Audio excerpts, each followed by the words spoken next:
ये आकाशवाणी गोरखपुर है। अब आप सुषमा श्रीवास्तव से क्षेत्रीय समाचार सुनिए।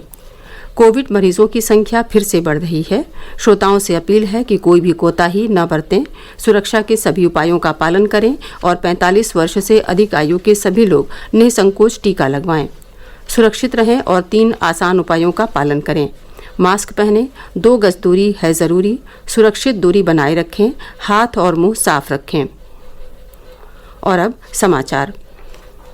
कोविड संक्रमण से बचाव के लिए अधिक से अधिक लोगों को कोविड का टीका लगाने के लक्ष्य के साथ कल से प्रदेश में टीका उत्सव का आयोजन किया जाएगा।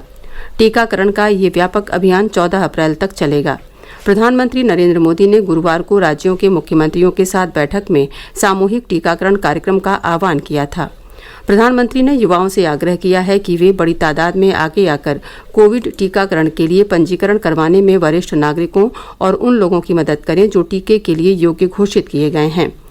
मुख्यमंत्री योगी आदित्यनाथ ने कल से शुरू हो रहे टीकाकरण अभियान टीका उत्सव में भाग लेने और कोविड दिशा निर्देशों का कड़ाई से पालन करने की अपील की है।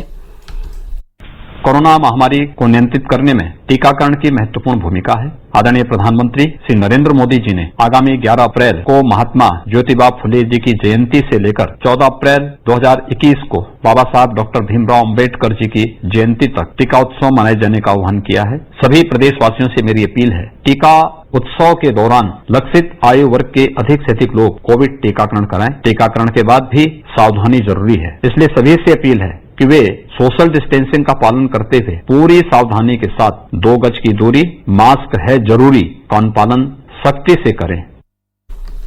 मुख्यमंत्री योगी आदित्यनाथ ने गोरखपुर मंडल के सभी जनपदों के कोविड अस्पतालों में पर्याप्त व्यवस्थाएं सुनिश्चित करने के निर्देश दिए हैं। गोरखपुर के बाबा राघवदास मेडिकल कॉलेज में आज वरिष्ठ अधिकारियों के साथ मंडल में कोविड-19 की स्थिति की समीक्षा करते हुए मुख्यमंत्री ने कहा कि विशेष रूप से लेवल 2 और लेवल 3 अस्पतालों में पर्याप्त बिस्तर उपलब्ध कराए जाएं और कोविड वार्ड में तैनात कर्मचारियों को समुचित प्रशिक्षण दिया जाए। मुख्यमंत्री ने कहा कि कोरोना संक्रमण के प्रसार पर रोकथाम के लिए कोविड मरीजों के संपर्क में आए लोगों का पता लगाकर उनकी तुरंत जांच की जाए। उन्होंने कहा कि सभी सरकारी अस्पतालों में कोविड की जांच एंटीजन और RT-PCR विधि से निःशुल्क की जाती है और लोग इसका लाभ उठाएं। उन्होंने कहा कि कोविड की जांच के लिए अगर कोई निजी अस्पताल निर्धारित राशि से अधिक धनराशि वसूलता है तो उसके खिलाफ कड़ी कार्रवाई की जाएगी। मुख्यमंत्री ने अन्य राज्यों से आने वाले लोगों की जांच रेलवे स्टेशन और हवाई अड्डे पर ही करने के निर्देश दिए। श्री योगी ने कहा कि खुले स्थान पर आयोजित होने वाले कार्यक्रमों में अधिकतम 200 और बंद स्थान पर होने वाले आयोजनों में केवल 100 लोगों को ही शामिल होने की अनुमति दी जाए। उन्होंने कहा कि शादी विवाह के कार्यक्रमों को रात 10 बजे तक ही सीमित किया जाए। प्रदेश में कोविड-19 के मामले तेजी से बढ़ रहे हैं। पिछले 24 घंटे के दौरान राज्य में कोविड के 12,787 नए मामले सामने आए हैं। इसके साथ ही सक्रिय मरीजों की तादाद बढ़कर 58,801 हो गई है। पिछले वर्ष महामारी की शुरुआत के बाद से संक्रमित होने वाले लोगों में से अब तक 6,08,853 व्यक्ति स्वस्थ हो चुके हैं, जबकि 9,085 लोगों की मृत्यु हुई है। स्वास्थ्य विभाग के अपर मुख्य सचिव अमित मोहन प्रसाद ने आज लखनऊ में संवाददाताओं को बताया कि राज्य में कोविड नमूनों की जांच का कार्य तेजी से किया जा रहा है। उन्होंने बताया कि कल एक दिन में 2,12,213 कोविड नमूनों की जांच की गई, जो अब तक एक दिन में की गई जांच की सर्वाधिक संख्या है। उन्होंने बताया कि इनमें से लगभग 93,000 नमूनों की जांच RT-PCR विधि से की गई।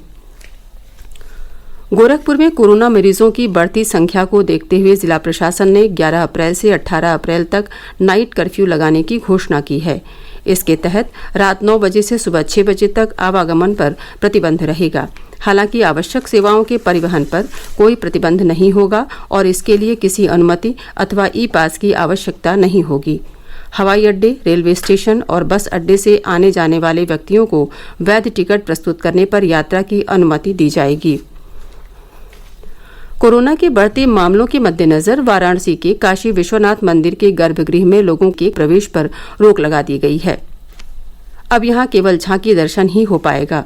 मंगला आरती में भी लोगों के शामिल होने पर रोक लगा दी गई है। मंदिर में बिना मास्क के प्रवेश नहीं दिया जाएगा। इसके साथ ही क्षेत्रीय समाचारों का ये बुलेटिन समाप्त हुआ। नमस्कार।